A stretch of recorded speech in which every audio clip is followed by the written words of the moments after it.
Hello students, welcome to Physical Education and Health subject. The Unit 1 will focus on dance. Do you know how to dance? What kind of dance are you familiar with? According to the mill, before man can do anything, he must draw breath. He must move. Movement is the source and condition. To, to dance is to be out of yourself, larger, more beautiful, and more powerful. This is power. It is flirt and it is yours for the taking. So, what is dance? Do you have any idea why do people dance? Dance is an activity which can take many forms and fill with different needs. It can be recreation or dance can be entertainment. Also, it can be education, it can be therapy, or it can be religion. In its purest and most basic form, dance is art, the art of body movement. This definition came from Barbara Mettler. Another definition of dance came from Myers.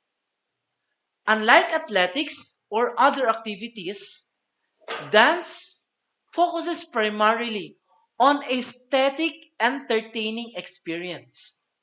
Due to multidimensionality, dance provided variety of functions throughout history and that there have been immense comparative differences in period and culture. People still dance mainly for four reasons. So what are those reasons? Number one, people dance to please gods. Number two, people dance to please others.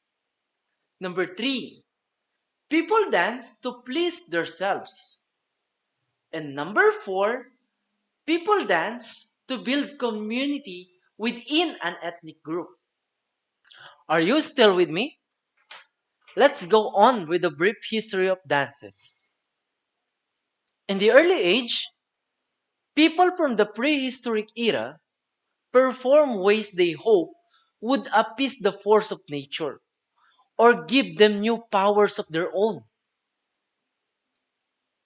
It was only during the pre-Christian era that the real knowledge of dance came about within the great Mediterranean and Middle Eastern civilizations.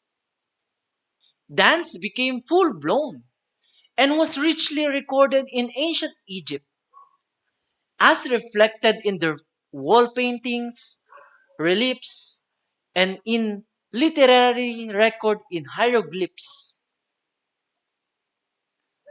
Next,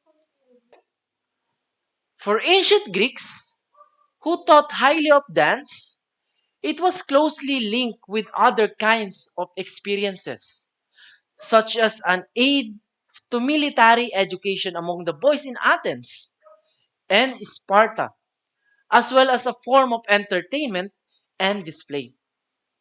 Next, the Greek also used dance to aid education in general as philosophers, such as Plato, Aristotle, and Socrates, strongly supported this art as an integration of the body and soul.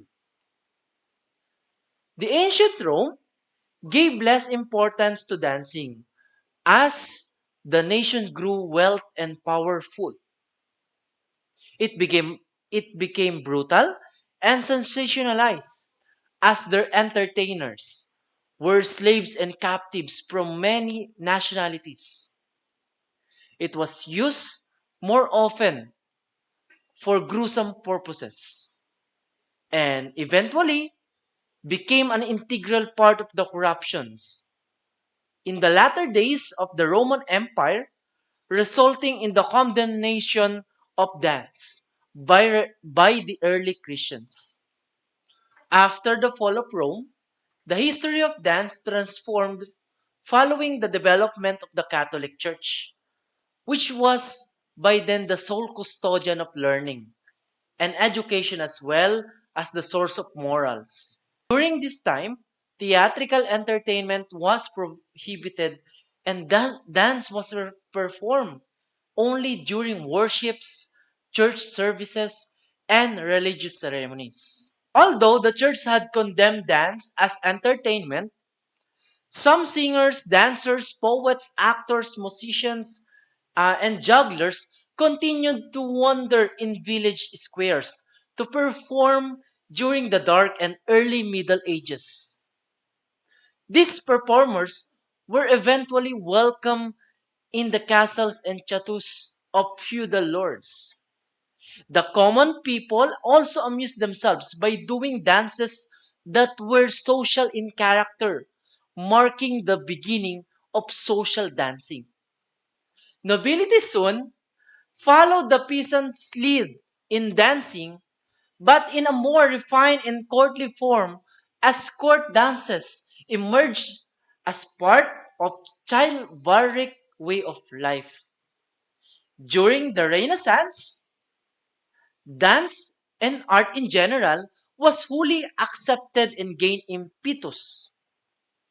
The old restraints were loosened and clerical ideas purposes no longer dominate all creative expressions of the human spirit. The entertainers now become valuable appendage to the court of Italy and France. In the 15th and 16th centuries, new court dances in Europe performed by nobility came at about the same time as the rises of the art of ballet in Italy and France. From then on, several dances from forms continued to sprout and spread across several countries. Right after the pinnacle of ballet prominence, contemporary dances that were stylistic variation of ballet emerged and evolved in Europe. Other dance forms also came to light and have been widely recognized worldwide.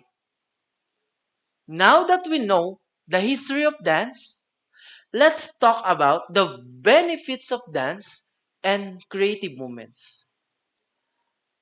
Well, physically, dance develops cardiovascular and muscular endurance. It also improves coordination, balance, flexibility, and body composition. Also, dance lowers risk of cardiovascular diseases, lowers body mass index, lowers resting heart rate. Dance improves lipid metabolism and also enables joint mobility, the hip motion, and spine flexibility. Also, dance help us improve and maintain bone density, thus help us prevent osteoporosis.